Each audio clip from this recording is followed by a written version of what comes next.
Good morning. On November 21, 2025, Zacke will hold its inaugural sale of Fine Antiquities and Ancient Art with this beautiful catalog. We have a few spare copies left, so if you want one, we can send it to you. You have to order it via our website. You just email us. And this is about lot 23, and there's actually two lots in this video. Lot 25. Yeah? 23 is this ancient hieroglyphs in limestone, and 25 is the famous phantom hound. We'll start with lot number 23. This is a published piece. It's from the Resandro collection, and it's published in their book from 2012 from Isabel Grimm-Stadelmann. The interesting thing about it is a bit of a riddle. It's not entirely clear whether this is actually Old Kingdom or if it's archaistic or archaizing late period. In the Resandro publication, which is here, the interesting thing about that is it doesn't have a primary inventory number. It has, of course, from the main catalog, which was published in 2012, it has R044 as the inventory number. But unlike almost all of the pieces in the collection, it does not have an early inventory number, which most likely means that the Resandros collected this piece shortly after they started in 1964, maybe 65, 66, something like that. That was a period in time where you could still find these fragments or shards of hieroglyphs from the Old Kingdom, which are extremely rare today.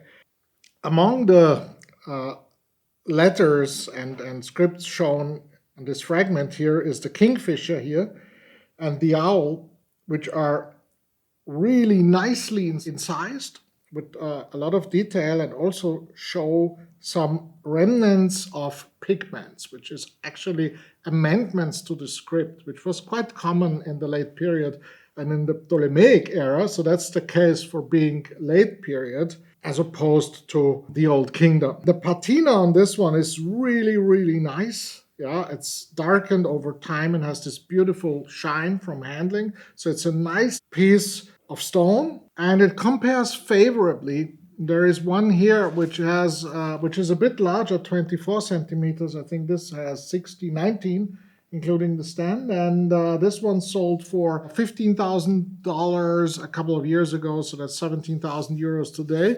And a bit larger ones already sell for a lot more, like this one here with 53,000 euros, which of course is significantly larger actually, just to give you an idea what larger pieces sell for. And then we have this one here, which is the Phantom Hound, is the watch guard of the necropolis. So it's a very powerful god. And he watches that no one who's not allowed to enters the necropolis, or let alone the grave. So those phantom hounds are extremely rare because this is like the master guardian. And this is a beautiful fragment. And there's one interesting thing: when you see it here in the video, it appears all white.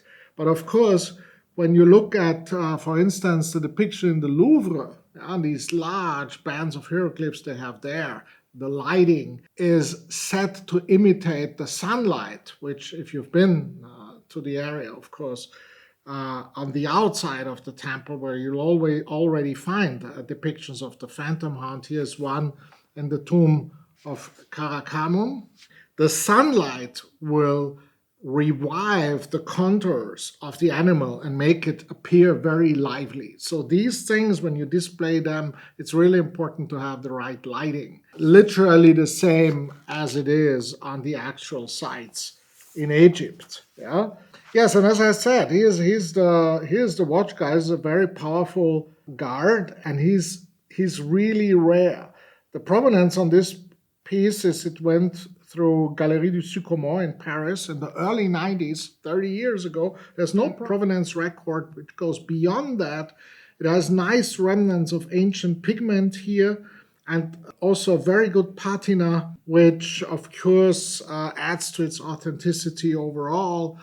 And the only comparison we found, which we think is somewhat similar, is this one here, which is a lot larger. It has 40 centimeters, whereas this is only 20, so this is much bigger, of course, and more valuable. Sold for 87,000 euros in 2014. It depicts a different figure, but in a very similar way of carving. However, it is much larger.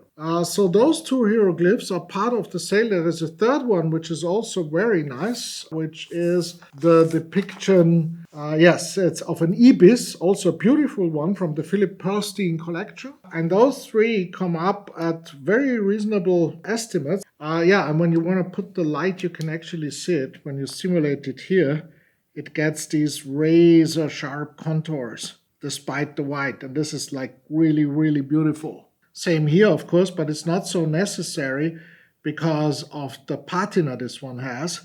This one is stucco. This is rock, so it's a different story. But you can see how nice it looks. Needless to say, if that had you still have the eye of the phantom hound here. If it had the nose, it's probably 5 times the value. We put this one at 3,000 to 6,000. Which I think is a good deal. The Ibis one at 3 to 6, and this one here is also 3 to 6. Yeah, so it's pretty much the same.